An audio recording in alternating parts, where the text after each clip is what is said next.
Hello, this is your introduction to your 3D needle felting project.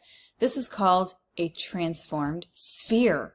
So the project objectives, you're going to apply the process of 3D needle felting to create a sphere as the foundation for a sculpture. Then transform the sphere into something else. So think of that sphere as the base form, and then you're turning it into something else. You're going to be including 2 to 3 attachments by using pipe cleaners as the armature. You're using core wool, roving wool, and needle felting to create a variety of shapes, forms, and details, because you might be putting shapes on top of forms. We're using a combination of at least 4 colors of roving wool, and we're using excellent craftsmanship with the materials by removing stray fibers, keeping all shapes flattened on the forms, including details in the design, and creating a product that looks well made. So these are a few examples of spherical needle felted forms. When you do a Google search or you search on Pinterest, you will find a lot of examples. And again, just starting with a sphere, you can do a lot when you transform it. Now, just because these little figures look so cute, don't just assume your sculpture also has to be cute. You can go much more serious with your design. So again, the sphere is the base or foundation for your sculpture. So you learn how to create a sphere using needle felting, and then you build upon that. So there are some requirements for your sculpture. We're creating a form that uses a sphere as the foundation for the form. We're including 2 to 3 attachments, and these are attached using pipe cleaners, and I'll show you briefly how you include the needle felting process with that. You can attach another form to the sphere. So you're not just creating a ball and then just doing that. Like, you can add something else, and again, I'll show you what I mean. You're using at least 4 colors of roving wool, and this does not include the core wool. The core wool is just what you use to create the sphere and the basic forms.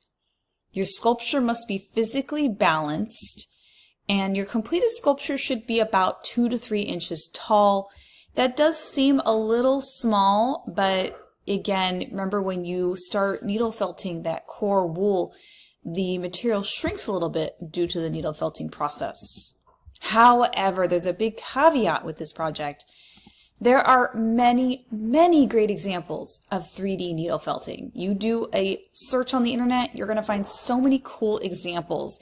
And it is really, really tempting just to copy what someone else did, because you want to have your own little sculpture that looks like that, or you want to know how did they do that. But I'm going to ask you, please do not copy another person's design. Again, it is so easy to just copy what you see because you want your own version of that sculpture. So even if you like the design, how can you appropriate the design to make it your own? What can you add? What can you remove? What can you change? And I don't just mean changing the color, right? If you see sheep and you're like, I think that's kind of cool, I want to make a form that uses a sphere and it's a sheep, and I'm just going to change the color, that's really not enough. How can you appropriate the design to make it your own? Yes, this is some skill building, but also I don't want you just copying what someone else sees. So do not create a form that's just a simple sphere. So we're not creating sports balls or just simple happy faces. We're not just copying another person's design. We're also, please do not create a sphere and just simply needle felt designs on top of it, right? Like this example here and this example here. This is cool, but that's not what I'm asking you to do. This is also cool, but again, I'm not asking you to do so let's do an overview of the project steps by looking at my example. So you're going to gather your reference photos. We need 3 to 4 reference photos. Now I'm going to create a cute fox, but I did want to find an image of an actual fox just so I had a reference for some of the colors and to understand how these sketches, how did they work compared to an actual fox. Now, I'm not going to copy the eyes, but I'm using these to figure out just the shapes. And do I want to include this or do I want to include that? Do I want this part to go all the way down to the body, right? So you can still use these reference photos just to help you. Then you're going to create a colored sketch to figure out the colors and the placement of the shapes on the sphere. You're also going to sketch your 2 to 3 attachments. Definitely look at the wool colors that we have available. So this is the sphere I'm starting with, and then I knew I need to add a head, ears. Again, they do look very big, but when you look at my reference photos, right, they're exaggerated because these are supposed to be cute. And I also sketched the lines to demarcate the shapes I need to create. And my sculpture is only going to have 2 front feet. The attachments are the ears, the tail, and the little feet in front. Then I colored it in. I sketched my lines. I colored it in. And I also kind of gathered the colors here with my colored pencil. And I double checked the wools that I had available. Next, you're going to use the core wool to needle felt a sphere that's about 2 to 3 inches wide or tall. It's okay if you end up with something bigger than 3 inches.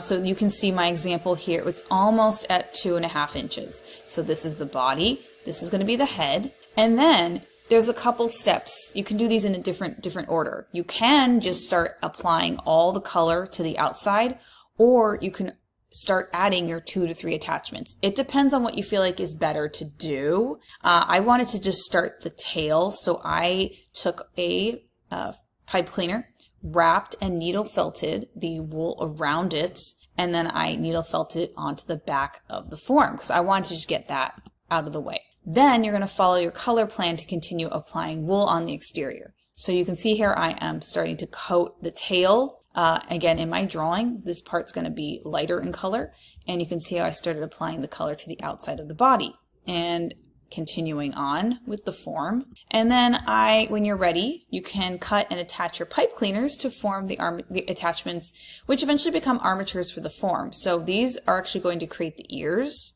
And I kept this part longer so it can actually stick into the wool. That is something you have to think about when you're working with the pipe cleaners. How are you going to get that to attach to the form? And that's a bit of the problem solving process.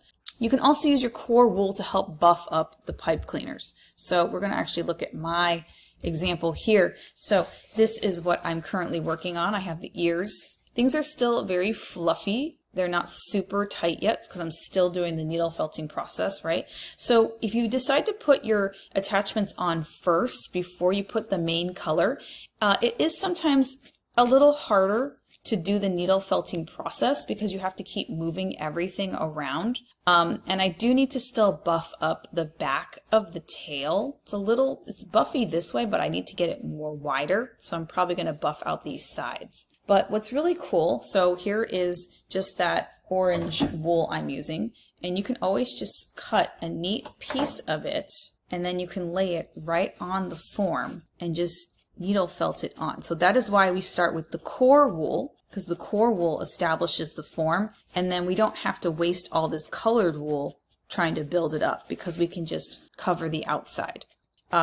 You can stick it in, but again, it's not going to fit very well, right? If I want to put this in here, let's say I want to stick this in for an arm that's going to stick out. That looks terrible, but pretend I do. If I want this to go in, what you should do is actually just needle felt a little hole, and that becomes an area to stick this into. But you definitely want to take some core wool, and I'm going to cut actually a piece here, and you can actually take the pipe cleaner and manipulate it how you want it to be.